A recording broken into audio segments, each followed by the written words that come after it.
नमस्कार साथियों।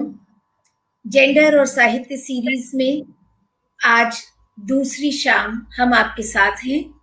आज मेरे साथ हैं चारू गुप्ता जी, जो इतिहास की प्रोफेसर हैं और वे नए स्रोत और स्वर, स्त्री और हिंदी प्रिंट संस्कृति पर बातचीत करेंगी। कल उमा जी ने इतिहास के हवाले से बताया कि कैसे जेंडर की अवधारणा हमारे लिए नई नहीं है, पश्चिम से आयातित भी नहीं है, बल्कि हमारी परिस्थितियों से पैदा होती है। आज चारू जी उसका एक दूसरा पक्ष रखेंगी कि प्रिंट संस्कृति के आने पर स्त्री के कैसे कैसे सवाल समाज में उपस्थित हुए, इतिहास में उपस्थित हुए। तो बिना विस्तार में जाए मैं सीधे चारू जी को आमंत्रित करूंगी कि वे अपनी बात रखें और आपसे अनुरोध करूंगी कि अपने प्रश्न कमेंट बॉक्स में लिखते रहें। प्रस्तुति के बाद, प्रेजेंटेशन के बाद हम कोशिश करेंगे कि ज्यादा से ज्यादा सवालों के जवाब दे सकें, और आप हमें बाद में भी लिखते रह सकते हैं इसी पेज के माध्यम से या hindistudio1@gmail.com के माध्यम से। हमारे साथ जुड़ने के लिए आप सभी साथियों का बहुत बहुत आभार। चारू जी, मैं आपको आमंत्रित करती हूँ कि वे आप अपनी प्रस्तुति दें। नए स्रोत और स्वर, स्त्री और हिंदी प्रिंट संस्कृति। चारू जी। रेखा जी, आपका बहुत बहुत धन्यवाद मुझे आमंत्रित करने के लिए इस श्रृंखला में। और मैंने हिंदी कविता में फेसबुक के कई वक्तव्य सुने हैं और बहुत अच्छा काम हिंदी कविता कर रही है, और ये श्रृंखला भी बहुत ही महत्वपूर्ण है। और मैं भी उमा जी की तरह ज्यादातर अपना काम अंग्रेजी में करती हूँ, लेकिन कोशिश करूंगी कि मैं भी अपना ज्यादातर बात हिंदी में ही रखूं। कहीं कहीं अटकूंगी तो माफी चाहती हूँ। तो उमा ने कल अपनी बात में एक अलग पक्ष रखा था, वो मेरी टीचर रह चुकी हैं। मैं आज दूसरा पक्ष पे बात करूंगी, और वो मैं अपना जो मेरा शोध रहा है उससे मैं ये आज की बातचीत में उसको रखूंगी।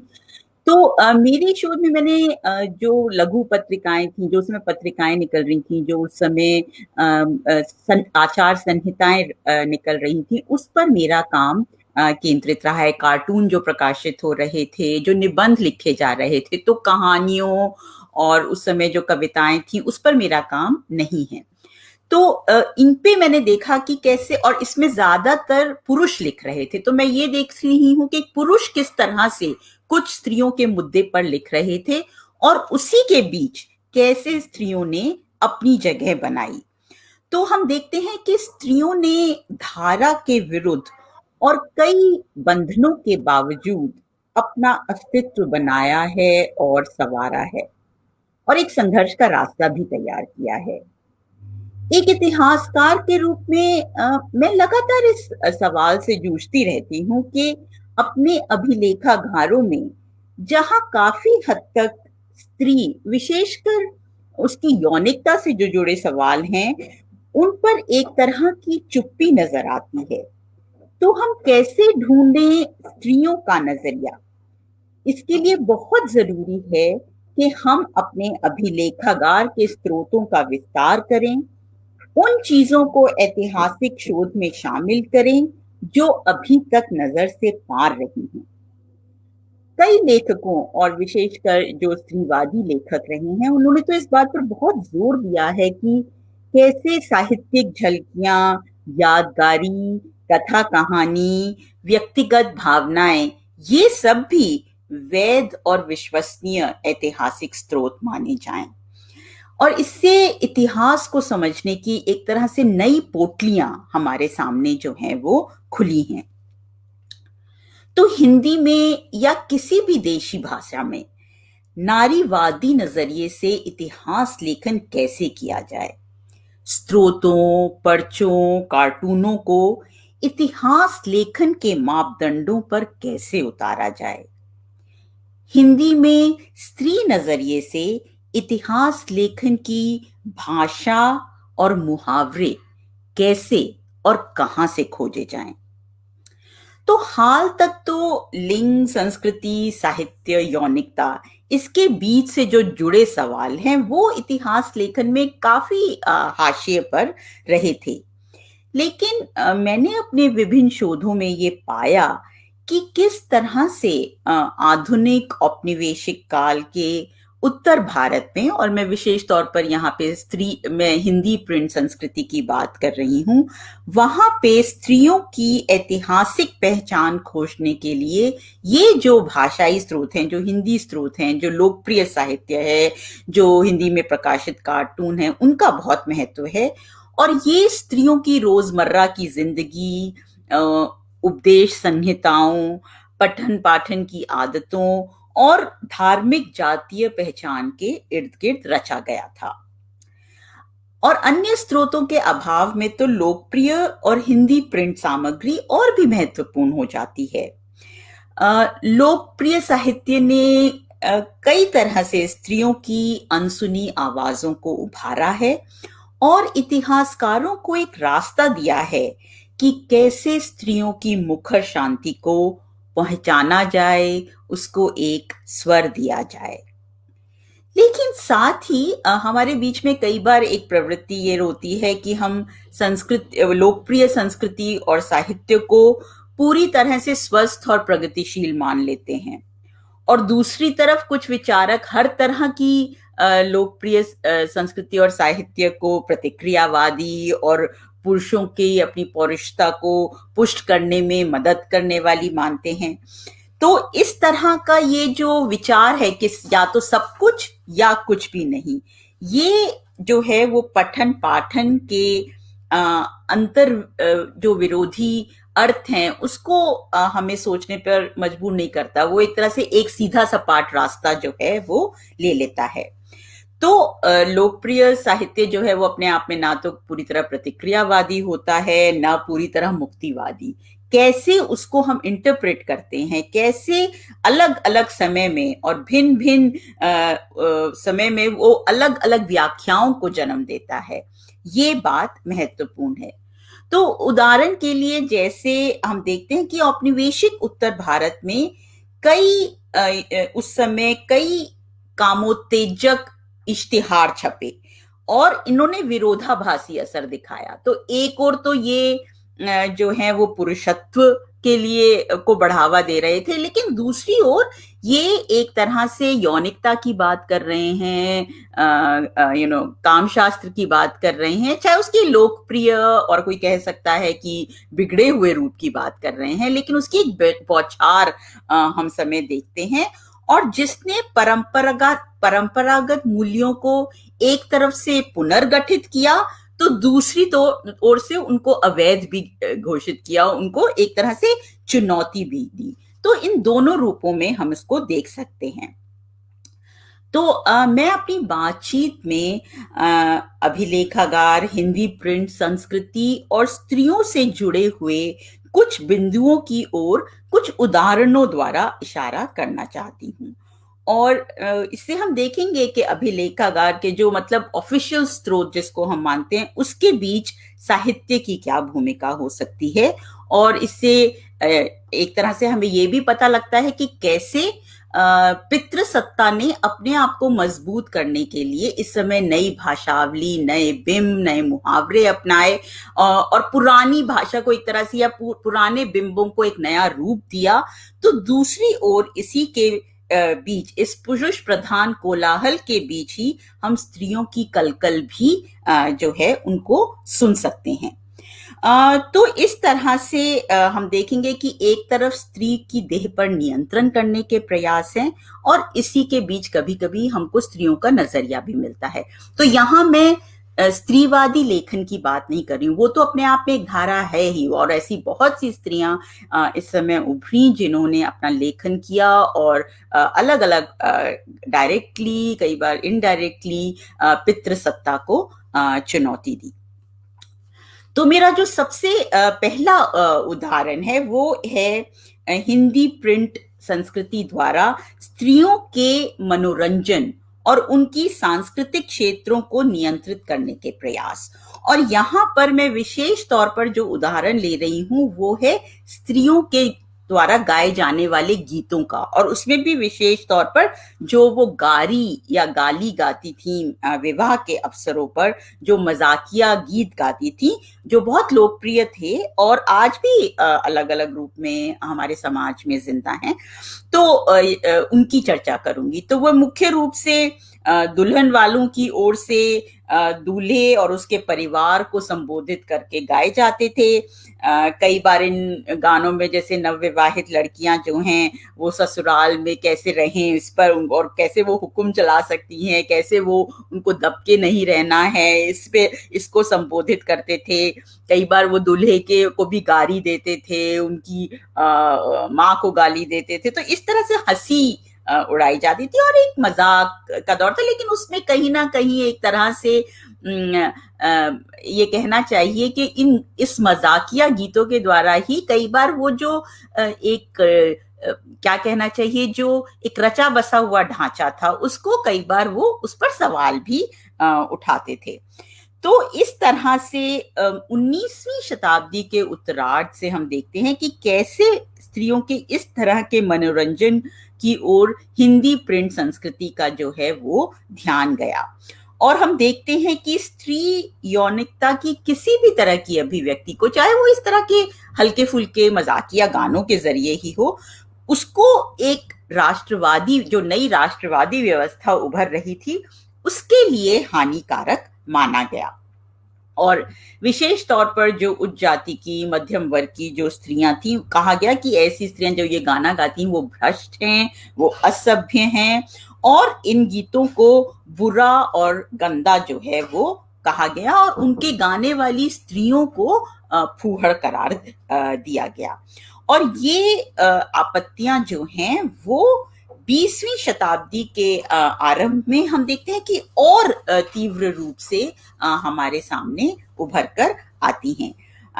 ये कहा गया कि ये गालियां जो हैं वो कोट अनकोट अश्लील होती हैं और वो पारिवारिक रिश्तों को बिगाड़ती हैं, यौन इच्छाओं को बढ़ावा देती हैं। तो महान जो हिंदी के महान कवि हैं मैथिली शरण गुप्त, उन्होंने भी इस पर अपने विचार रखे। उनकी ये भारत भारती से कुछ पंक्तियां हैं कि रखती यही गुण के वे गंदे गीत गाना जानती, कुलशील लज्जा उस समय कुछ भी नहीं वे मानती, हंसते हुए हम भी अहो वे गीत सुनते सब कहीं, रुदन करो हे भाइयों ये बात हंसने की नहीं।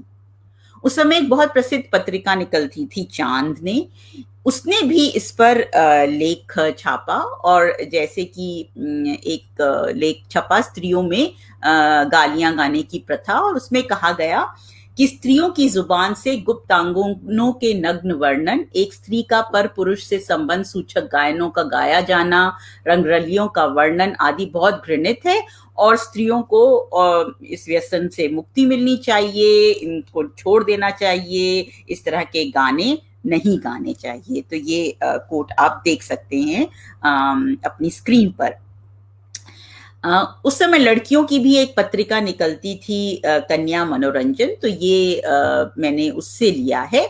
उसमें भी इसी तरह की बात है कि कैसे ये गाली नहीं गाना चाहिए, ये बुरी बात है, तुम्हें उत्तम शब्द सुनने चाहिए, और नहीं तो तुम निर्लज कहलाओगी, और इस तरह की ये तुम एक तरह से प्रण लो कि तुम इस तरह की गाली जो है वो कभी नहीं गाओगी, और कुल की लाज जो है वो नहीं लजाओगी। एक और मैं उदाहरण लेती हूँ, मेलाराम वैश्य एक व्यक्ति थे, उन्होंने एक पतली पत्रिका, एक पतली बुकलेट निकाली, गंदे गीत बहिष्कार, जिसके कई संस्करण निकले थे, और उन्होंने भी इस तरह से कहा कि आप अपने घर में जो है वो सरस्वती को विराजमान करें और ना कि एक वेश्या को, और अगर आप इस तरह के गंदे गीत गाएंगे तो आपके चरित्र खराब होंगे। और ये कई मारवाड़ी महासभाओं और अग्रवाल सभाओं ने इस तरह की के प्रस्ताव भी पारित किए, तो हमारी स्त्रियां जो हैं वो इस तरह के गंदे गीत नहीं गाएं और भजन सीखें, और मांगलिक गीत तो गा सकती हैं, लेकिन इस तरह की गालियां जो हैं वो बिल्कुल नहीं गाएं। तो ना केवल हम देखते हैं कि स्त्रियों की ये इस तरह की गालियों को नियंत्रित किया गया, बल्कि उस पर आक्रमण किया गया, लेकिन दूसरी ओर ये कहा गया कि हम पुरुष जो हैं वो बताएंगे कि स्त्री किस तरह की गाड़ी गाएं, कि वो गाड़ी नहीं गाएं, वो किस तरह के गीत गाएं, वो हम बताएंगे कि वो कैसे शुद्ध गीत गा सकती हैं, और सही गीत वही हैं जो हम बताते हैं। तो एक जैसे पुरुष लेखक ने लिखा कि ये जो स्त्री समाज में सामग्री मिलती है वो इतनी अश्लील और भ्रष्ट है कि सभ्य समाज उसे सुनना नहीं चाहता, इसलिए स्त्रियों का ऐसा संग्रह हम पुरुष तैयार कर रहे हैं जिसे वो तमाम अवसरों पर गा सकती हैं। तो ऐसे ही कई पुरुषों ने महिला गीतों के जो संग्रह हैं वो इस समय छपवाए। जैसे एक संग्रह में से ये गीत है, ग्राम्य गीत महिला लिखी, देखी गीत अश्लील, सुधरे जेही विधि नारी सब, बढ़े ज्ञान गुणशील। इसके अलावा हम देखते हैं कि एक ग्राम गीतांजलि करके कविवर चांचरिक ने एक कलेक्शन निकाला, 1938 में वो गोरखपुर से प्रकाशित हुआ, और उन्होंने भी बहुत सारे ऐसे गीत जो है वो खुद रचे, उसका संकलन किया, और उन्होंने कहा कि ये जो विवाह पे गीत गाए जाते हैं वो बहुत नीरस हो गए हैं और अश्लील भी होते हैं, तो इसकी जगह जो है वो अच्छे गीत जो हैं वो गाए जाने चाहिए, हमें ऐसे गीतों की आवश्यकता है। उनके इस ग्राम गीतांजलि का बहुत व्यापक समर्थन हुआ। राजेंद्र प्रसाद ने समर्थन किया, शिक्षा मंत्री संपूर्णानंद ने संग्रह का स्वागत किया, माखन लाल चतुर्वेदी ने लिखा, राम नरेश त्रिपाठी ने भी संकलन का समर्थन किया, और सभी स्त्रियों से अनुरोध किया कि वे इन नए गीतों को अपनाएं, और अश्लील ये गाना एक तरह से राष्ट्र विरोधी माना गया। तो कहा गया कि ग्राम गीतांजलि के जो गीत है ये अपवित्रता की जगह पवित्र राष्ट्रीय भावनाओं का संचार करेंगे। और प्रसिद्ध जो लेखक थे राम नरेश त्रिपाठी, उन्होंने इस किताब का परिचय लिखा और उसमें भी उन्होंने इसी तरह की बात कही कि हमें राष्ट्रीय भाव जो है वो फैलाने की जरूरत है, और हमें अपने गीतों को मतलब पुरुषों को चाहिए कि ये दान जो है वो स्त्रियों को दें, और स्त्रियों को ये दान पुरुषों से स्वीकार करना चाहिए। और इस किताब को पाठ्यक्रम में भी सुधार लाने के लिए उपयोगी माना गया, और एक तरह से स्त्री गीतों को एक सलाह पुस्तिका, एक आचार संहिता में परिवर्तित कर दिया गया, और उसमें जो कुछ भी मनोरंजन था, जो उसका जो मकसद था, उसको एक तरह से खत्म करने की ये कोशिश थी। तो इस तरह से के गीत जो हैं वो उस तरह के कि धर्म करम उपदेश, गुण सीखूं बन जाऊं कुलवंती नारी, तो इस तरह के गीत जो हैं जो कि एक घरेलू स्त्री जो पुरुष द्वारा परिभाषित है उसकी ही छवि को मजबूत करते थे। और इस तरह के कई गीत जो हैं उस समय प्रकाशित हुए। तो मैं एक और उदाहरण ले रही हूँ, ब्रह्मशंकर माथुर आनंद की एक स्त्री गीत प्रकाश करके एक और बुकलेट निकली, और उससे भी इसी तरह के गीत हैं कि गुस्से से मेरी बहनों कुछ तुम ना कर गुजरना, जो कुछ करो वे पहले खूब ही समझ कर करना, और देखिए ये बहनों बुरी किताब कभी ना पढ़ा करो, किस्सों से सदा दूर ही प्यारी रहा करो। इसकी हम आगे भी चर्चा करेंगे कि किस तरह की शिक्षा की बात स्त्री को हो रही थी। और भारत की देवियों की कहानी कहा करो, लज्जा में तुम अपना लज्जा के दर्पण में तुम अपना चेहरा देखो, पति की सेवा करो, वही असली नारी है, वही प्यारी है, हमेशा शीलता आपकी नैनों में होनी चाहिए। तो पूरी तरह से एक जो है एक छवि जो पुरुष के लिए अनुकूल है, उसमें स्त्री को ये गीत जो हैं वो ढालने का प्रयास कर रहे थे। लेकिन मुझे लगता है कि मुझे अपनी बात यहाँ पे नहीं खत्म करनी चाहिए इस उदाहरण की, क्योंकि मुझे लगा कि लगातार इस तरह की ये बुकलेट छप रही हैं, तो ये क्या दिखाता है कि स्त्रियां लगातार किसी ना किसी रूप में ये गाने गाए जा रही हैं। जो सुधारवादी साहित्य था या इस तरह की उपदेश संहिताएं थी, वो इसके बारे में थी कि स्त्रियों को अपना आचरण कैसे सुधारना चाहिए पुरुषों के अनुसार। लेकिन इससे इससे ये पता लगता है कि स्त्रियां लगातार उसको नहीं मान रही थी और उनकी अपनी एक अक्खड़पन जो था और एक जो मनोरंजन के साधन थे वो उसको अलग अलग रूप में परिभाषित कर रही थी। और हम तो ये भी कह सकते हैं कि ये शुद्धतावादी जो कोशिशें थी उसने असल में लोकप्रिय संस्कृति की और ज्यादा जरूरत जो है वो महसूस होने लगी। और इस तरह की लोकप्रिय अभिव्यक्तियां तो आज भी चल रही हैं, चाहे उनके रूप बदल गए हों, चाहे तो इस ये कहना कि औपनिवेशिक काल में पूरी तरह से स्त्री का मनोरंजन हाशिए पर रख दिया गया, ये पूरी तरह सही नहीं है। स्त्रियों ने अपने आप को अलग अलग रूप में उन्होंने प्रिंट का भी इस्तेमाल किया और उन्होंने भी वो अपने इस तरह के गीत गाती रही और इसलिए ये महत्वपूर्ण है। यहाँ पे मैं ये भी कहना चाहती हूँ कि मैं ये कुछ नहीं कहना चाहती कि ये सारे गीत जो स्त्रियां गा रही थी ये अपने आप में बहुत प्रगतिशील थे, नहीं, उनमें भी रूढ़िवादी तत्व हो सकते थे, पर ये स्त्रियों की कई बार अस्मिता को भी दिखाते थे। आज भी वो स्त्रियां जो हैं वो उल्लास के स्रोत जो हैं वो उनमें उल्लास के स्रोत संकीर्ण राजनीति के बावजूद जो हैं वो जीवित हैं।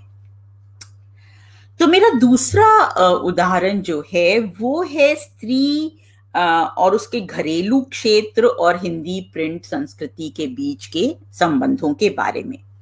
तो यहां हम देखते हैं कि जो एक तरह से औपनिवेशिक उत्तर भारत में जो प्रिंट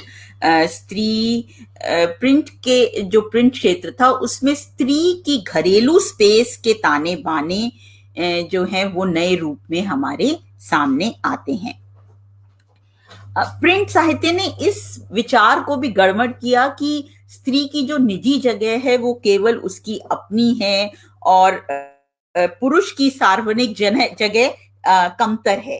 तो जैसे कि एंटोनियो बर्टन की एक किताब है ड्वेलिंग इन द आर्काइव, उसने साहित्य का प्रयोग बहुत ही सृजनात्मक तरीके से किया है और उन्होंने 3 स्त्रियों के जरिए जानकी मजुमदार, कॉर्नेलिया सोराबजी, आतिया हुसैन, एक हिंदू, एक पारसी, एक मुस्लिम, उससे अपनी बात रखी है और वो रोशनी डालती हैं कि किस तरह से इन स्त्रियों ने अपनी निजी जीवन जो था, उनके जो निजी जिंदगी थी, उसकी यादों के जरिए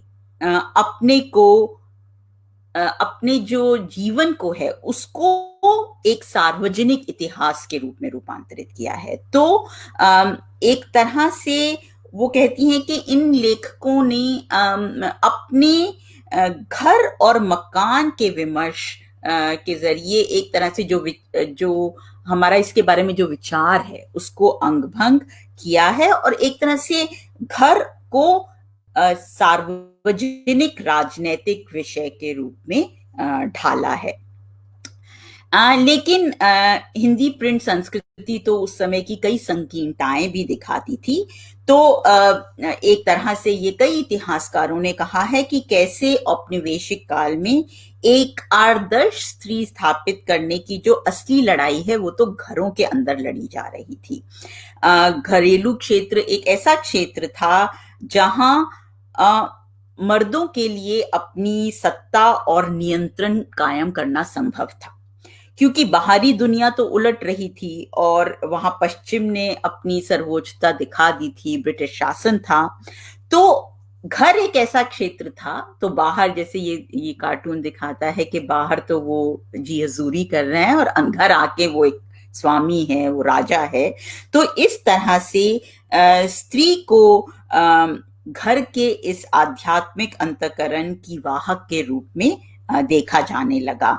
और जो औपनिवेशिक उत्तर भारत में जो उपदेशात्मक संहिताएं जो प्रकाशित हो रही थी उसमें स्त्रियों के बीच एक तरह की नियामक आचरणों का एक मॉडल जो है वो रखा गया, जो पितृसत्ता की संकीर्ण सोच को दर्शाता था, उसे मजबूत करता था।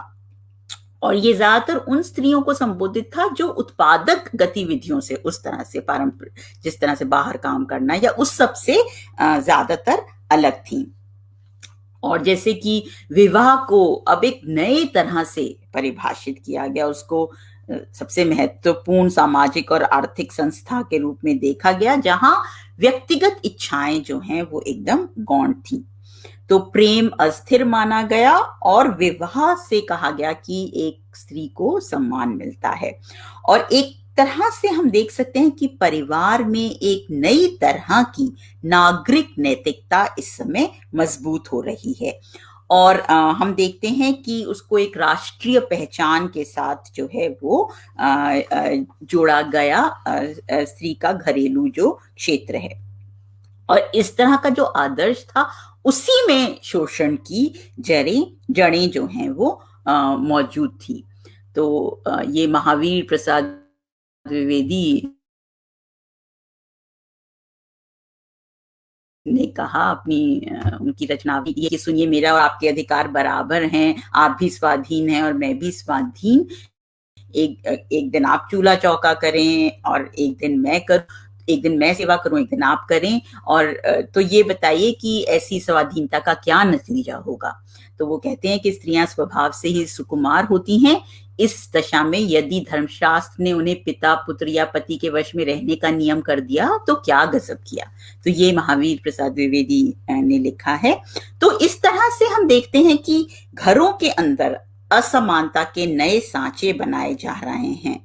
यहाँ पर देखिए एक हास्यास्पद तरीके से एक और आचार संहिता में लिखा जा रहा है कि प्राकृतिक की जिम्मेदारी 10 महीने की है। 10 महीने का अंतर जिम्मेदारी में रखा है, तो कोई कैसे दोनों जिम्मेवारी एक कर सकता है। तो इस तरह के हमें कोट्स उस समय मिलते हैं। तो एक जड़ विचार प्रणाली जो है वो हमारे सामने आती है, जिसमें सेक्स का मकसद है केवल बच्चे पैदा करना, और एक आनंद, मन भावन आनंद की बजाय दाम्पत्य सेक्स की सीमा की चर्चा की जा रही है। लगातार इस बात पर ऐसा बहुत साहित्य में मिलेगा कि साल में एक बार करना चाहिए, 6 महीने में एक बार करना चाहिए, अधिक से अधिक महीने में एक बार करना चाहिए। ये पुरुषों पे भी एक हिस्से में उसको भी नियंत्रित करने के भी ये प्रयास हैं, किस तरह से वो भी पुनः परिभाषित हो रहा है। पर मुख्य रूप से ये स्त्री की देह पर पुलिसिया पहरे लगाने के प्रयास हैं। और ये हम देखते हैं कि जब एज ऑफ कंसेंट का विवाद छिड़ता है 1891 में, और बाद में और कानूनों को लेकर भी जिस तरह के विवाद सामने आते हैं, वो स्त्रियों की यौनिकता को लेकर जो पुरुषों की चिंताएं हैं उनको दिखाते हैं हमारे सामने बार बार। समय कम है इसलिए मैं थोड़ा जल्दी आगे बढ़ूंगी। मेरा अगला उदाहरण जो है वो पर्दा विमर्श को लेकर है। तो उसमें भी हम देखते हैं कि किस तरह से जो ज्यादातर सुधारवादी हैं वो पेंडुलम की तरह इस पे वो अपने विचार जो हैं वो बदलते हैं। तो वो एक तरफ तो कहेंगे का विरोध कर रहे हैं, लेकिन दूसरी ओर से वो ये भी कह रहे हैं कि आंशिक रूप से पर्दा होना चाहिए, तो चुनिंदा रूप से वो उसका समर्थन भी कर रहे हैं। उन्होंने कहा कि भाई विशेष तौर पर सार्वजनिक क्षेत्रों में जो स्त्रियों की भागीदारी बढ़ रही थी, तो वहां पर पर्दा का चुनिंदा चलन जो है वो एक तरह से जरूरी कहा गया। रेलवे स्टेशनों पर, सार्वजनिक घाटों पर, दुकानदारों से अगर स्त्रियां सब्जी खरीद रही हैं, कोई सामग्री खरीद रही है, तो उस समय कहा गया कि पर्दा रहना चाहिए। तो एक तरह से ये चिंता कि स्त्री सार्वजनिक क्षेत्र में कैसे अपने आप को निकल रही है, तो उसकी चिंता ये दर्शाता है। और एक स्त्रियों की जो यात्राएं हैं या उनके, इवन यहाँ पर आप देख रहे हैं जैसे तीर्थ स्थल हैं, उनको भी लेकर चिंताएं हैं कि कैसे ये अर्धनग्न व्यवस्था में ये स्त्रियां जो हैं वो नहाती हैं। स्त्री पत्रिकाएं भी, मतलब ऐसा नहीं है कि स्त्रियां जो है मध्यम वर्गीय स्त्रियां भी कई बार इसी तरह का नजरिया रख रही थी। तो हमें ऐसा नहीं मान लेना चाहिए कि सभी स्त्रियों का एक नजरिया था और सभी पुरुषों का एक, ऐसी बात नहीं है। कई स्त्रियां भी पितृसत्तात्मक सोच से प्रभावित हो सकती हैं, और स्त्रियां भी जो हैं वो उस तरह की बात कर सकती हैं, और दूसरी तरह से वो उसके खिलाफ आवाज भी उठा रही थी।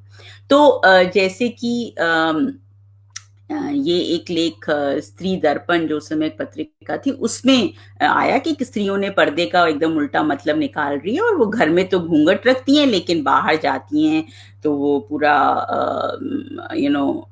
अपना मुंह खोल कर जाती हैं, तो उनको बिल्कुल लज्जा नहीं आती है। और सीता और लक्ष्मण के बीच जो पर्दा था वो असल में पर्दा था। तो एक तरह से हम क्या देख रहे हैं कि पर्दे का एक तरफ स्वीकार है, एक तरफ उसका कहा जा रहा है कि वो नहीं होना चाहिए, दोनों हैं।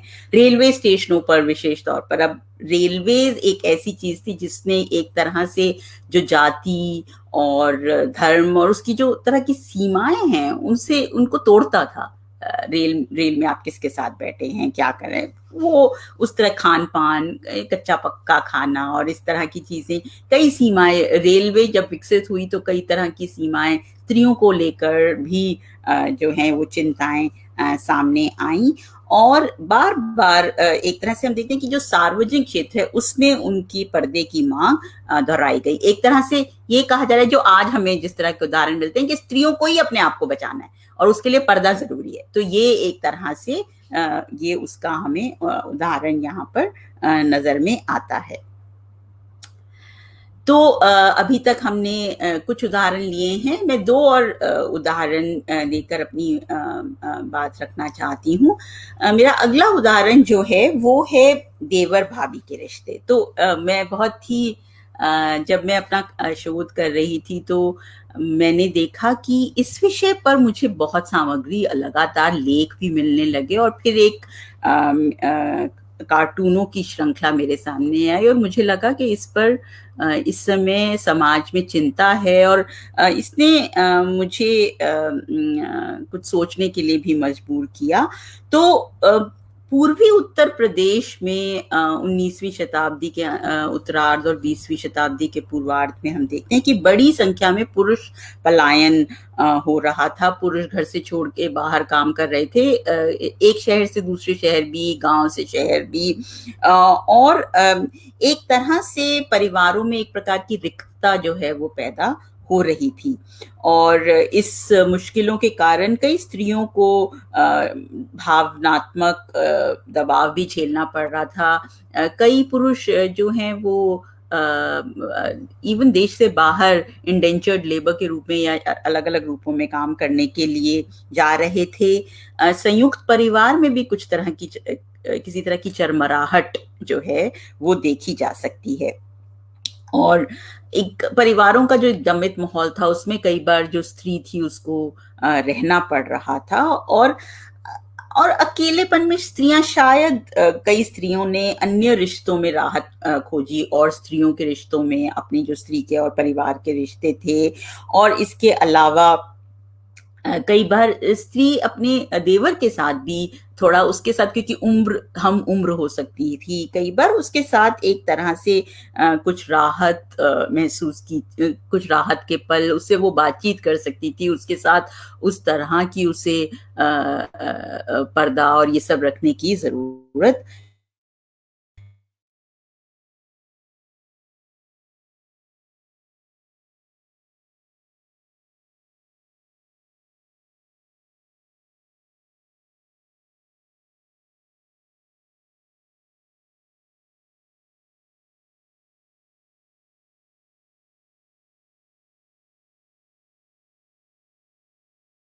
है। माफी चाहती हूँ मैं, शायद कनेक्शन खराब हुआ।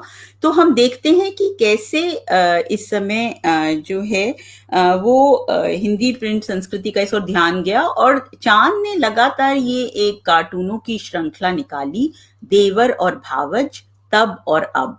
तो इसमें हम देखते हैं कि एक और जैसे राम लक्ष्मण सीता का चित्रण है, और एक दूसरी तरफ तथाकथित आधुनिक काल में क्या हो रहा है इसका वर्णन है। तो उसके नीचे जो लिखा था वो मैं आपको पढ़ के सुनाती हूँ कि एक तरफ ये लिखा हुआ था, मन पवित्र है तब भी लक्ष्मण चलते हैं मूंदे लोचन, भात्र भात्र जाया सुभक्ति से है पूरित गति शोषित कन, पद चिन्हों पर श्री सीता के पड़ न जाए पग है ये ध्यान, धन्य धन्य आदर्श अनुज वह, धन्य बड़ों का वह सम्मान।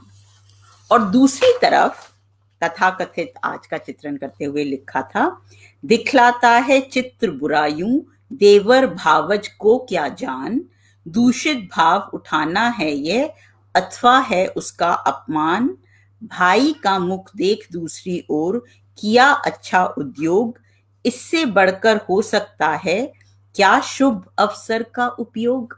और इस तरह की एक श्रृंखला जो है वो छपी के एक तरफ किस तरह प्राचीन काल में था और कैसे अब हो रहा है। और फिर जैसे ये अंतिम उसमें जैसे ये कार्टून था उसमें भी ये कहा गया कि आधुनिक काल में क्या हो रहा है, तो उसके नीचे लिखा गया, किंतु आजकल के समाज के प्रतिग्रह में बस ये है हाल, बाल गूंथते देवर गिनते भावज के सब सिर के बाल, करो प्रचार न कामुकता का रखकर ऐसे रीति रिवाज, नहीं अन्यथा कभी चलेगा उन्नति पथ पर वृहत समाज। चांद पत्रिका ने भी इस तरह के लेख जो हैं वो प्रकाशित किए और कहा कि स्त्री को अपना संयम रखना चाहिए, किसी तरह की छेड़छाड़ नहीं होनी चाहिए, ये बहुत घृणित है और इन कुरीतियों को उखाड़ फेंको। तो इस तरह की संबंधों की निंदा करने वाला भी एक साहित्य है और इस साहित्य को अलग अलग तरह से पढ़ा जा सकता है। ये साहित्य ये भी संकेत करता है कि किस तरह से स्त्रियां जो हैं वो अपने लिए घरों में कुछ जगह बना रही हैं, वो अपने लिए एक जिस जहां पे उनको थोड़ी राहत मिलती है ऐसे संबंधों की तलाश कर रही हैं जिसमें उस तरह की उन पे बोझ और उस तरह से जैसे उनको हमेशा एक सुशील सावित्री, हमेशा सास की और ससुर की सेवा करने वाली, घर से ना निकलने वाली, हमेशा नजरें झुकी हुई, ऐसी स्त्री की जो छवि है उसमें कहीं कहीं स्त्रियां भी कोई और रिश्ते तलाश कर रही हैं जहां पर कि उनको जिनसे वो कुछ बात कर सकें, कुछ संवाद कर सकें, कुछ अपनी आपको राहत प्रदान कर सकें। तो ये भी ये दिखाता है कि किस तरह से स्त्रियां अपने लिए कुछ जगह तलाश रही हैं। जो अंतिम उदाहरण है मेरा वो है स्त्री शिक्षा और हिंदी प्रिंट संस्कृति का। तो हम देखते हैं कि हम शिक्षा के क्षेत्र में हम देखते हैं कि किस तरह से पूरी शिक्षा जो इस दौर में दी जाने की बात की जा रही है वो ये है कि स्त्री को कैसे एक बेहतर पत्नी और मां बनाया जा सके। तो एक जो स्त्री शिक्षा है वो एक मध्य वर्गीय पहचान और सभ्यता के साथ जुड़ी हुई है और एक वो नैतिक कर्म के साथ एक तरह से वो जुड़ी हुई है। और यहाँ पर भी हिंदी प्रिंट संस्कृति एक पेंडुलम की तरह चलती है। ये कहा गया कि स्त्रियों को शिक्षित होना चाहिए, थोड़ी शिक्षा तो स्त्रियों को जरूर मिलनी चाहिए क्योंकि इससे परिवार की खुशियां बढ़ेंगी, लेकिन साथ ही बहुत अधिक पढ़ी लिखी स्त्रियों पर उंगली उठाई जाने लगी और यह कहा गया कि इसमें जो है स्त्रियों को ज्यादा पढ़ाएंगे तो ये हमारी सभ्यता के लिए, हमारे समाज के लिए बहुत ही खराब होगा। तो दिखाया गया कि जैसे शिक्षा का पुरुषों पर बहुत बुरा प्रभाव पड़ा है, विद्यार्थियों बोझ के तले दबे हुए हैं और हम अपनी स्त्रियों को इस तरह की शिक्षा नहीं देना चाहते। तो सबसे पहले तो स्त्री की शिक्षा को रोजगार के साथ नहीं जोड़ा गया, मतलब वो रोजगार के लिए नहीं शिक्षा कर रही ऐसे कहा गया। तो पहले ही असमानता के बीज हमने वहीं बो दिए कि वो उस तरह की शिक्षा हम स्त्री को नहीं देंगे। और सबसे विशेष तौर पर एक आधुनिक स्त्री जो बहुत ज्यादा शिक्षित है उसका एक तरह से उसको कैरिकेचर किया गया, उसकी एक दूसरी तरह की छवि जो है वो खींची गई और उसके व्यंग्यात्मक कार्टून प्रकाशित हुए। मैं एक सीरीज आपको दिखाना चाहती हूँ यहाँ पर, जैसे कि कहा गया कि ये है आधुनिक संपन्न पढ़ी लिखी स्त्री की दिनचर्या। वो सुबह 7 बजे नहाती है, वो 8 बजे अपने बाल बनाती है, वो 9 बजे तैयार होती है, वो 10 बजे कॉलेज जाती है, वो 5 बजे गाड़ी में सफर करती है, वो 8 बजे रेडियो सुनती है, वो 12 बजे उपन्यास पढ़ती है।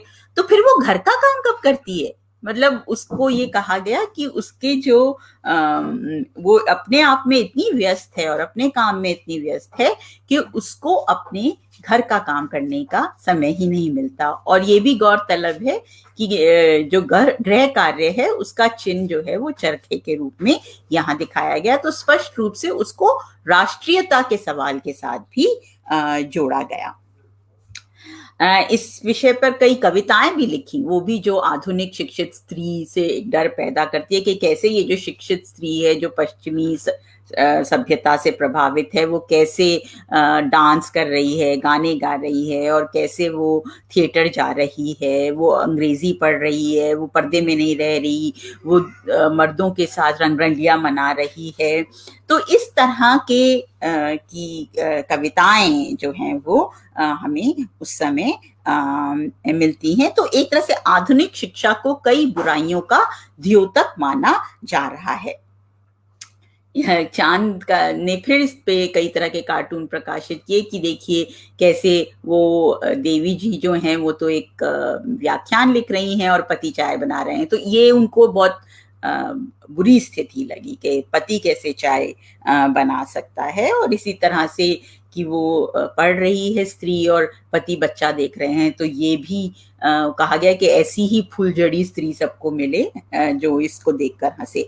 तो जो यहाँ उस समय की जो संहिताएं हैं, जो नियामक साहित्य है, उसने भी गंभीरता से इस विषय पर लिखा कि स्त्री शिक्षा किस तरह की होनी चाहिए। और कहा गया कि उसमें जो है घर हमारा मंदिर है और शिक्षा का जो उद्देश्य है वो एक धर्माचार की वृद्धि है, और इसका पूरा ध्येय किस पर है? स्त्री पर है। इस तरह की शिक्षा प्रदान करने का ध्येय। एक और अगर हम उदाहरण लें तो यही कहा गया कि हमारी शिक्षा में हम स्त्रियों को बीए और एमए की डिग्रियां नहीं दिलाना चाहते, और हमारी शिक्षा का तो वास्तविक उद्देश्य त्याग, बलिदान और आत्मोत्सर्ग है, ये स्पष्ट कर दिया गया।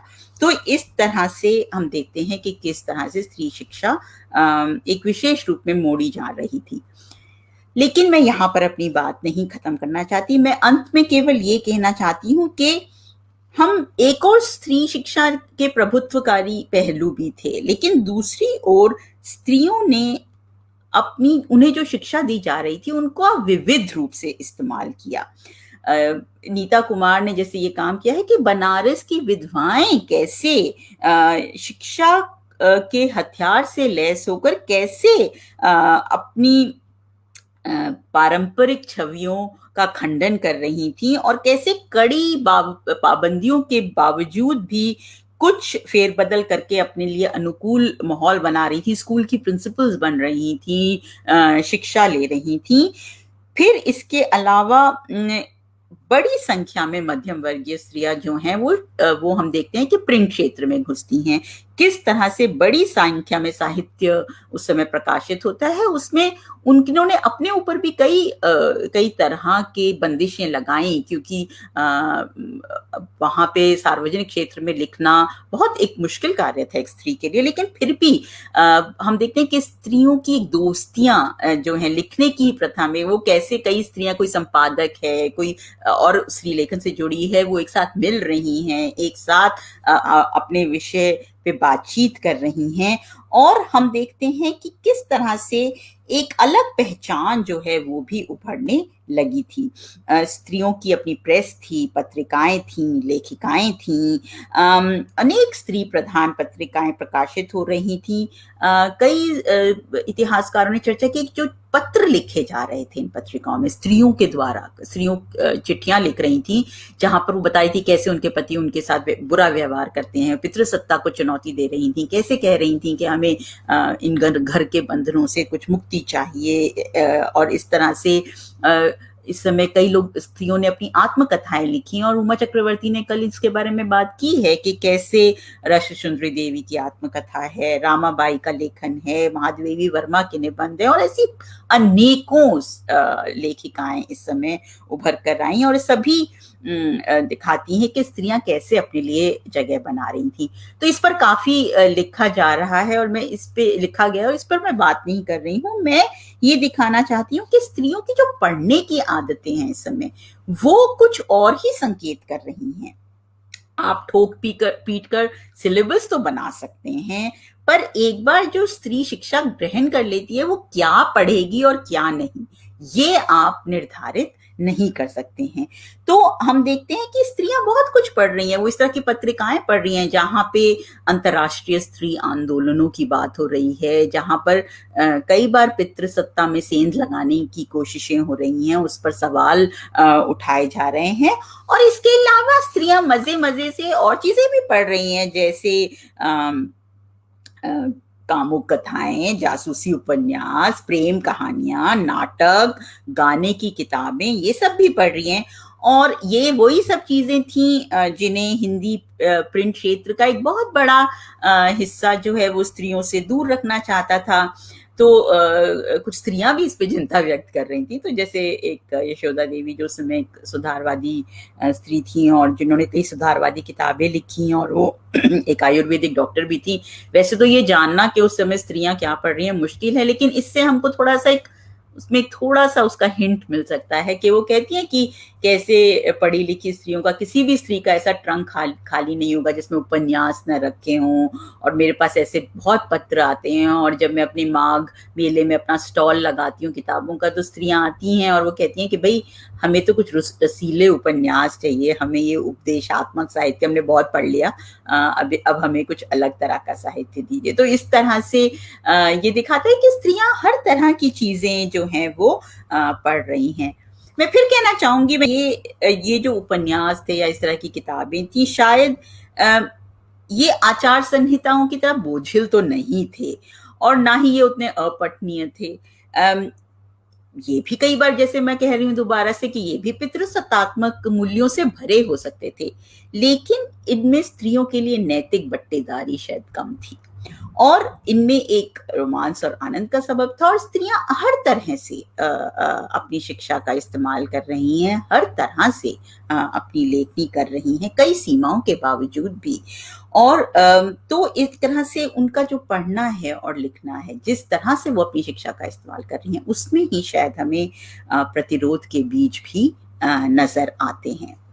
तो अंत में मैं केवल यही कहना चाहूंगी कि औपनिवेशिक भारत में हिंदी प्रिंट क्षेत्र के एक हिस्से में तो पवित्रता और आदर्श स्त्री की नई भूमिकाएं और नई मूर्तियां बनाई जा रही थी, लेकिन उसी के बीच स्त्रियां जो हैं वो अपनी जगह भी बना रही थी।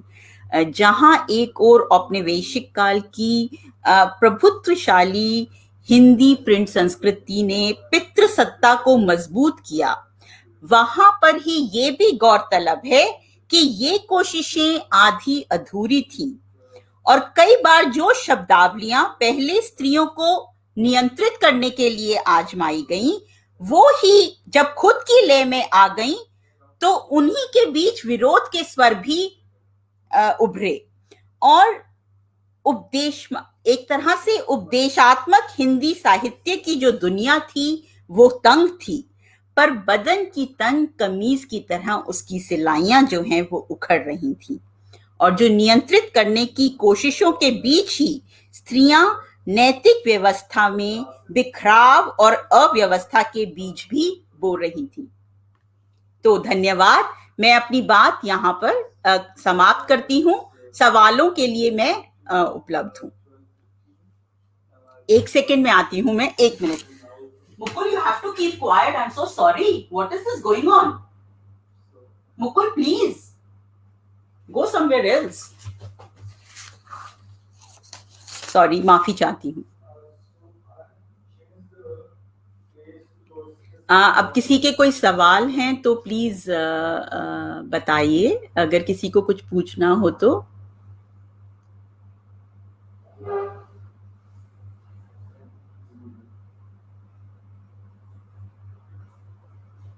किसी के कोई सवाल,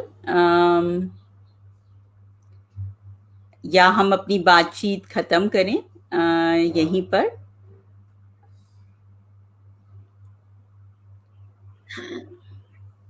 धन्यवाद। सॉरी, बीच में असल में हमारे घर में कुछ शोर होने लग गया था, तो मुझे जाके उसको रोकना पड़ा। बहुत बहुत अच्छी तरह से अपनी बात आपने रखी, और कमेंट बॉक्स को मैं लगातार देख रही थी।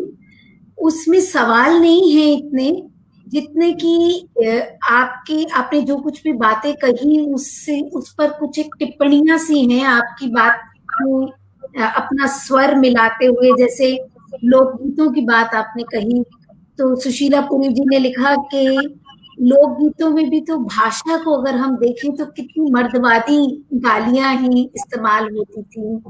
देवर और भाभी के संबंध की बात आपने की, तो अरुणा गुप्ता जी ने लिखा कि लोकगीतों में ये देवर भाभी के संबंध की कितनी चर्चाएं हमें मिलती हैं। लेकिन और बहुत सारे जावेद अख्तर जी के माध्यम से बहुत सारे लोग, बहुत सारे कवि कवित्रियां जो नई नई हैं, वो मतलब they are raising a toast to you by saying कि आपके लिए कॉफी भेज रहे हैं और आपको चीयर्स कह रहे हैं।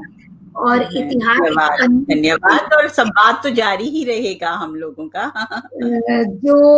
जो आपने बातें इतिहास के पन्नों के माध्यम से साझा की हैं, वो सबको बेहद पसंद आ रही हैं, और सबका ध्यान, क्योंकि अक्सर हम ये जो एकेडमिक चर्चाएं हैं वो एक बहुत ही सीमित स्तर पर कुछ सेमिनार्स के माध्यम में और कक्षाओं में अपनी करते हैं, लेकिन हिंदी कविता हमें एक ऐसा मंच दे रही है जहां हम सबके साथ ये बात साझा कर रहे हैं, जो सिर्फ हिस्ट्री या सिर्फ साहित्य के स्टूडेंट्स नहीं हैं, सिर्फ रिसर्चर्स नहीं हैं, लेकिन एक अर्पिता श्रीवास्तव सवाल भेज रही हैं जी। आज के समय में आप स्त्रियों के ऊपर किस तरह की वर्जनाएं देखती हैं, जो कहीं परोक्ष तो कहीं प्रत्यक्ष रूप से आज भी हैं? मैं इस बात में एक छोटी सी बात जोड़ देना चाहती हूँ। जब आप बात कर रही थी तो लगातार मेरे ध्यान में रविंद्रनाथ ठाकुर के उपन्यास पर बनी सत्यजीत रे की फिल्म ध्यान आ रही थी, घर और बाहर, घरे बाहर। तो उसमें एक दृश्य है जिसमें एक बड़ा सा कॉरिडोर है घर और बाहर के बीच में। तो घर में जहां पति ने पत्नी को पढ़ाया है, तो उसको एक पूरी हिम्मत चाहिए वो कॉरिडोर लांघ के आने के लिए, और वो दृश्य को सत्यजीत रे ने बहुत ही मास्टर क्राफ्ट्समैनशिप के साथ उभारा है कि वो कॉरिडोर कैसे क्रॉस करती है। लेकिन जब वो बाहर आती है और बाहर की दुनिया से जो उसका इंटरैक्शन होता है, उससे ये जो नैतिकताएं और वर्जनाएं और जो सोच और जो पहरे हैं, वो कैसे तार तार होकर बिखर जाते हैं। तो ये जो पहला इंटरैक्शन ही है वो कितना चैलेंजिंग हो जाता है, उसके लिए कितना चुनौतीपूर्ण होता है। तो यही जो आप बातें प्रिंट संस्कृति में कह रही हैं कि प्रिंट ने उसको साक्षरता दी, लेकिन साक्षरता ने उसे ये चुनने का हक भी दिया कि अब वो क्या पढ़ना चाहती है और अपनी जिंदगी के बारे में क्या सोचती है और उसे कैसे कहना चाहती है। क्योंकि फिर जो उमा जी ने कल कहा और जो आपने आज कहा, दोनों को मिलाएं तो एक पूरी तस्वीर उभरती है ना। क्योंकि ये बहुत इंपॉर्टेंट है कि कोई स्त्री कहाँ से बोलती है, मतलब उसका सोशल पोजीशन क्या है और उसका लोकेशन क्या है, तो घर है कि बाहर है। तो आपने बहुत खूबसूरत बात जो आपने कही कि घर के स्पेस को एक रीडिफाइन किया गया है। तो घर के स्पेस का ये जो रीडेफिनेशन है, ये हम आज तक, ये जो अर्पिता जो बात कह रही हैं, आज तक हम उसे देखती जाती हूँ। तो आप इस पर एक बार फिर टिप्पणी कीजिए। तो पहले तो आज के भी स्त्रियों पे हम देखते हैं कि बहुत तरह की वर्जनाएं, तो उसकी तो कोई सीमा ही नहीं है, चाहे वो धर्म के नाम पर हो, जाति के नाम पर हो, वो किससे विवाह कर सकती है, किससे बात कर सकती है, किस तरह की शिक्षा उसको प्राप्त होती है। आज भी हम पाते हैं कि स्त्रियों और पुरुषों को किस तरह की शिक्षा दी जाए, वो हर परिवार की कहानी हमको मिलेगी कि कहाँ पे पुरुष, वहाँ पे बेटे को किस तरह की शिक्षा और लड़की को किस तरह की शिक्षा, और किस तरह से स्त्री को लगातार हर मोड़ पर एक लड़ाई लड़नी है उसको, चाहे वो अपने घरेलू क्षेत्र में हो, चाहे वो बाहर के क्षेत्र में हो। आज भी स्त्री को कई तरह से अपनी लड़ाई लड़नी पड़ती है। उसके मुहावरे बदल गए हो सकते हैं, उसके तरीके बदल गए हो सकते हैं, लेकिन वो लड़ाई जारी है। इसीलिए मैं इस बात को नहीं मानती कि अब बराबरी का दौर आ गया है और अब हम पितृसत्ता की बात जो है वो बेमानी हो गई है। नहीं, पितृसत्ता बहुत उसने अपने आप को नए नए रूपों में, जैसे कि कैपिटलिज्म अपने आप को पुनः परिभाषित करता है, पितृसत्ता भी अपने आप को नए नए रूपों में, नए नए तरीकों में परिभाषित करती है, और ये हमें हमेशा ध्यान में देना होगा। और इसके अलावा जो आप बात कर रही हैं कि घरेलू क्षेत्र, तो मुझे लगता है कि पहली लड़ाई जो है वो घरेलू क्षेत्र में ही स्त्री की लड़ी जाती है। तो हम देखते हैं कि किस तरह से, जो आप रविंद्रनाथ टैगोर की बात कर रही थी, तो किस तरह से जो है कई स्त्रियों ने ये माना है, मतलब ये जो पूरा स्लोगन, वो केवल स्लोगन नहीं है कि पर्सनल इज पॉलिटिकल या पॉलिटिकल इज पर्सनल, कि मतलब किस तरह से आपका निजी जीवन वो आपका निजी नहीं है, ये कोई एक बहुत निजी और इंटीमेट स्पेस नहीं है कि ये मेरी घरेलू बात है, उसका राजनैतिक जीवन से सीधा और सार्वजनिक जीवन से एक सीधा जुड़ाव है, और हमें ये बात जो है वो लगातार देखनी चाहिए। तो इस तरह के जब स्त्रियां अपने घरेलू स्पेस को में चुनौती देती हैं, तो वो एक तरह से पूरे जिस तरह से हम राष्ट्र को देखते हैं, किस तरह से हम सार्वजनिक क्षेत्र देखते हैं, किस तरह से हम व्यापक क्षेत्र को देखते हैं, उसको भी वो पुनः परिभाषित करती हैं। तो ये महत्वपूर्ण है। अब लगातार बहुत सारे सवाल आ रहे हैं, मैं एक एक करके आपके लिए पढ़ देती हूँ।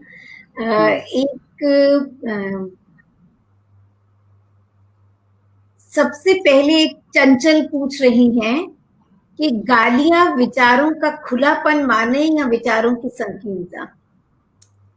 वो तो मैंने आपको पहले ही बोल दिया है कि ये इस तरह की या तो उनको संकीर्ण कहा जाए या उनको इस तरह की परिभाषाएं जो हैं वो एक सीमित नजरिया देंगी हमको देखने का गारियों को। गारियों की बात में ये महत्वपूर्ण नहीं है कि वो संकीर्ण है कि वो प्रगतिशील है, बात ये है कि स्त्रियों की, वैसे ही देखिए घरेलू क्षेत्र में आप इतने तरह के दबावों में रहती हैं कि उन्होंने अपने कुछ सीमित मनोरंजन के साधन जो हैं वो बनाए थे, जहां की जिसको कि लोग कहते हैं कि वर्ल्ड टर्न्ड अपसाइड डाउन, थोड़े समय के लिए चाहे। और इस पर बहुत अच्छा ग्लोरिया गुडविन रहेजा का भी काम है, जिन्होंने राजस्थान के स्त्री गीतों पर काम किया, और उन्होंने दिखाया कि किस तरह से इन गीतों में जो एक स्त्रियां सब साथ जुड़ती हैं, एक तरह से एक जो सिस्टरहुड जो एक वो बनती है, और जिस तरह से वो साझापन बनता है वो भी महत्वपूर्ण है। तो इस तरह से, लेकिन वही है कि उस तरह के जो मनोरंजन के स्त्रियों के साधन है उनको भी इस तरह से, किस तरह से उस पर नियंत्रण पुरुष, क्योंकि वो एक जिस पर पुरुषों का उतना कंट्रोल नहीं है, वो एक स्त्री क्षेत्र है, तो उसको लेकर जो चिंताएं हैं मुझे लगता है वो महत्वपूर्ण है। और वो आज भी है कि स्त्रियां अपना अलग कुछ, जो अपनी एक सखी सहेलियों और अपने जो साथियों के साथ जो हम भागीदारी करते हैं, जो एक हमारा एक अपना एक स्वायत्त क्षेत्र हो सकता है, नारीवादी क्षेत्र हो सकता है, जहां हम, तो वो उसको लेकर भी एक जो पुरुष चिंताएं हैं वो जो गारियों पर जिस तरह से उस पे उसको नियंत्रित करने का प्रयास किया जाता है, ये वो दिखाता है। एक सवाल है कि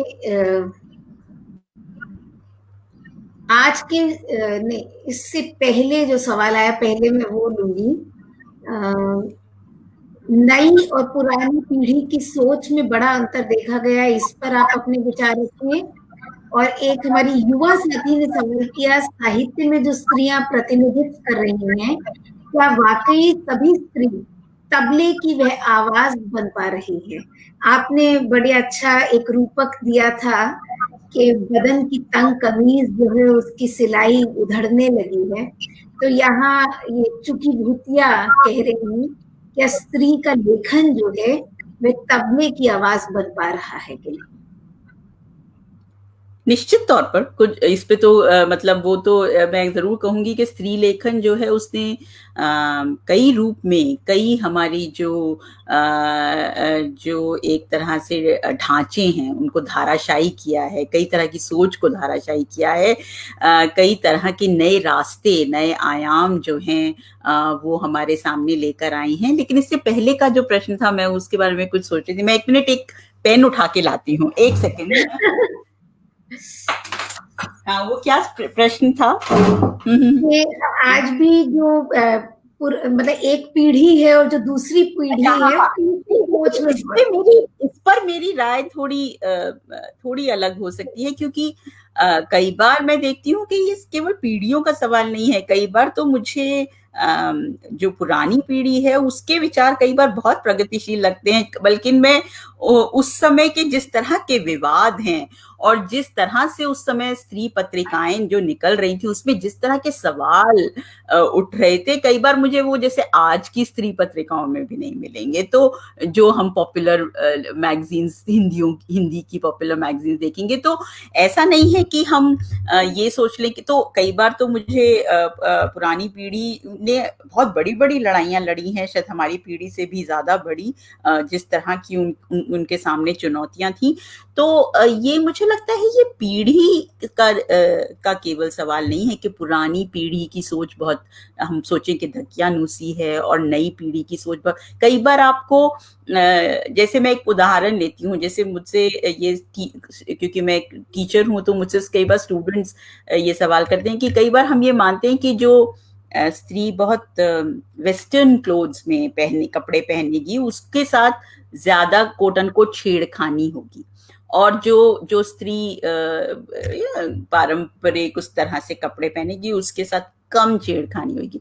और जबकि हमने जब लड़कियों अपनी छात्राओं से कई बार बात की तो वो कहते हैं कि नहीं मैम, पुरुष तो डर जाते हैं हमारी, जैसे अगर हम उनको लगता है इधर बोल्ड लड़की है चाटा लगा देगी, जो वेस्टर्न क्लोथ, और कई बार वो पारंपरिक लड़कियों के साथ ज्यादा छेड़खानी पड़ती है। और दूसरी ओर जब आप कई बार बात करेंगे तो आपको पता लगेगा कि जो लड़की कोट एंड कोट पारंपरिक उस तरह के कपड़े पहन रही है वो अपने विचारों में ज्यादा क्रांतिकारी है, वो ज्यादा सोचती है अपने कई बार, और वो दूसरी लड़की। तो इस तरह से ये जो इस तरह से कि पुराने नई या इस तरह से परिभाषित करना, शायद उससे उससे आगे भी हम सोच सकते हैं कि किस तरह से और तरह से जो है जो स्त्रीवादी नजरिया है वो किसी कपड़े या पीढ़ी का शायद मोहताज नहीं है।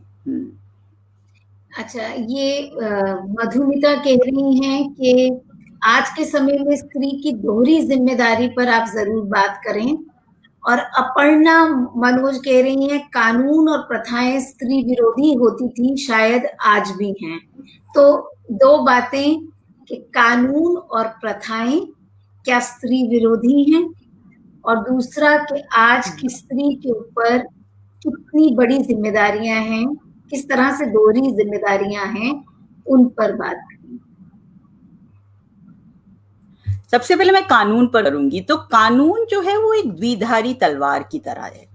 कानून स्त्रियों के नारीवादी आंदोलन में और बहुत महत्वपूर्ण औजार रहा है। अगर हम औपनिवेशिक काल को ही उठाएं तो चाहे वो सती को समाप्त करना हो, चाहे विधवा विवाह हो, चाहे एज ऑफ कंसेंट हो, चाहे विवाह की उम्र को बढ़ाना हो, ये सब कानून की ही उपलब्धियां थी। लेकिन कानून ने कई बार स्त्रियों के अधिकारों से वंचित भी किया। जैसे कि उदाहरण के लिए मैं आपको बताती हूँ, जैसे जब विधवा विवाह अधिनियम आया तो वो तो अच्छा अधिनियम था कि उससे विधवाओं का विवाह हो सकता था। लेकिन जो दलित स्त्रियां थी जिनके पास कुछ अपने पारंपरिक अधिकार थे, वो उनके लिए ये खराब सिद्ध हुआ, क्योंकि पहले उनको अपने पहले पति की संपत्ति में कुछ मिल सकता था, लेकिन विधवा विवाह अधिनियम के बाद उनको वो संपत्ति नहीं मिल सकती थी। तो जो कुछ स्त्रियों के लिए, दलित स्त्रियों के लिए, वो तो कानून जो है वो स्त्री आंदोलन का एक महत्वपूर्ण हिस्सा रहा है। लेकिन हम अपनी सारी लड़ाई अगर सोचें कि हम कानून के जरिए लड़ेंगे तो वो कभी भी संभव नहीं। और कानून में भी बहुत सारे पितृसत्तात्मक ढांचे और मूल्य जो हैं वो हैं। और प्रथाएं तो प्रथाओं के बारे में भी मैं यही कहूंगी कि कुछ लोग, कुछ इतिहासकार तो ये कहते हैं कि औपनिवेशिक काल से पहले जो प्रथाएं थी वो ज्यादा स्वायत्ता देती थी स्त्री को, एक रोमांटिक नजरिया वो भी रखते हैं, जिससे मैं पूरी तरह सहमत नहीं हूँ। तो उसको भी हम कई तरह से, तो परिवेश, परिस्थिति और उसके अनुसार अपने आप में, इसको मैं ये नहीं कहूंगी कि ये कानून जो है वो अपने आप में कोई पितृसत्तात्मक मूल्य लिए होता है। और स्त्री की दोहरी जिम्मेदारी वो तो है ही, स्त्री पे हमेशा ही बहुत तो ये तो स्त्री ही है जो ये कर रही है कि दोहरी जिम्मेदारी, अगर पुरुष तो उसमें चरमरा जाए। और मुझे लगता है कि लेकिन स्त्रियां कई बार अपने आप में सोचती हैं कि वो एक this idea of being a perfect woman, like कि हम घर भी संभालेंगी और बाहर भी पूरा संभाले, ये हमें इतने अपने ऊपर उस तरह की एक जिम्मेदारी और नैतिकता उस तरह की लेने की बिल्कुल जरूरत नहीं है। हमें लगातार अपने घर में और बाहर सवाल उठाना ही पड़ेगा, तभी शायद हम अपनी जगह बना पाएंगे कि मतलब वो है जिम्मेदारी। और हम आजकल का जो, और मुझे लगता है इसमें मुख्य रूप से, मतलब ऐसे तो नहीं, सबके लिए नहीं कहना चाहिए, लेकिन बहुत हद तक ये कहा जाता है कि भारत में स्त्रियां काफी आगे चले गई हैं, पुरुषों की सोच में अभी काफी बदलाव की जरूरत है। तो जब तक वो बदलाव वो हम सबको मिलके लाना है, स्त्रियों और पुरुषों को मिलकर उस सोच में बदलाव लाना है, और उसकी बहुत जरूरत है। तभी इस तरह की दोहरी जिम्मेदारी जो है वो सब साझा कर सकते हैं।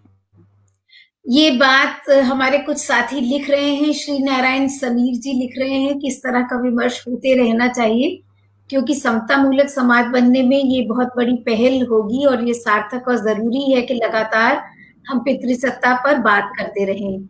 और दया शंकर त्रिपाठी जी आपको बधाई दे रहे हैं। और फिर अजय वर्मा जी कह रहे हैं कि कहीं ना कहीं पितृसत्ता हमें बचपन से जहन में डाला जाता है, क्योंकि हमने देखा जो बाल पोथी बचपन में पढ़ाई जाती थी वो राम पढ़ और सीता झाड़ू लगा वाली थी। तो ये मानसिकता बचपन से ही हमारे भीतर घर कर जाती है। जो आपने भी इतने सारे उदाहरण दिए, तो जिसे आज हम शायद आपका कनेक्शन कट रहा है।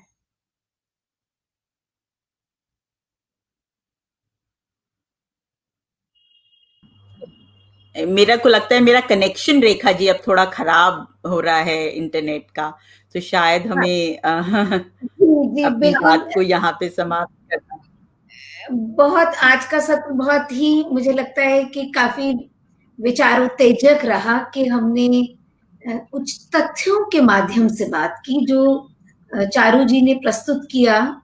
एक वो जनरल स्टेटमेंट नहीं था, बल्कि वो उदाहरण चुन चुन के लाई, अभिलेखागारों से, इतिहास के पन्नों से, साहित्य के पन्नों से। महावीर प्रसाद द्विवेदी को उन्होंने कोट किया, कार्टूनों की बात की, पॉपुलर संस्कृति की बात की, और ये सिद्ध किया कि किस तरह, जिसे आज हम मेल गेज कहते हैं, आज हम उसे एक स्त्री विमर्श के ढांचे में डालकर मेल गेज की बात कर रहे हैं, लेकिन वो गेज जो है, वो अवधारणा जो है, जो स्त्री के व्यवहार को नियंत्रित करती है, और इसी से मतलब ये सोच पैदा होती है कि स्त्री अपनी स्वायत्तता को कैसे एसर्ट करेगी, कैसे उसे लागू करेगी, कैसे अपने अधिकार प्राप्त करेगी। तो ये छोटी छोटी भारतीय समाज की जो सच्चाइयां हैं, जो आजीवन हमारे जीवन शैली में विन्यस्त हैं, वहीं से हमें ये सोच की दिशा मिलती है कि कैसे हम इस चौखटे के बाहर सोच सकते हैं। और स्त्रियों ने सोचा है, चिंतकों ने, विचारकों ने, तो इन्हीं सारी बातों को कल एक अलग दिशा में आगे बढ़ाएंगे, क्योंकि आज हमने एक ऐसे समाज और संस्कृति की बात की जो प्रिंट संस्कृति से जुड़ी हुई है, लेकिन कोई भी स्त्री जीवन के इतिहास की कोई भी बात तब तक पूरी नहीं होती जब तक कि हमारा समाज जाति के सवालों से रूबरू नहीं होता, क्योंकि एक बहुत बड़ा यथार्थ जाति आधारित अस्पृश्यता के कारण तो है ही, लेकिन जाति के कारण जो दंड स्त्रियों को झेलना पड़ता है, वहां दोहरा नहीं तीहरा अभिशाप हो जाता है। उस पर बात करने के लिए कल विमल थोराट भी हमारे साथ होंगी। तो जाति और जेंडर के सवालों को कल शाम 5 बजे इसी श्रृंखला में हम फिर से जुड़ेंगे। तब तक के लिए नमस्कार सभी साथियों को।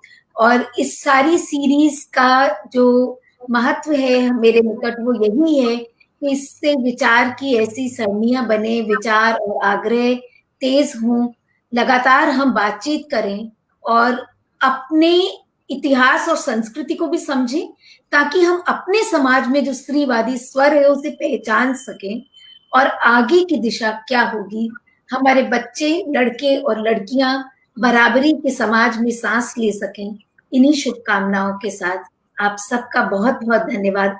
चारू जी, विशेष रूप से आपका बहुत बहुत धन्यवाद।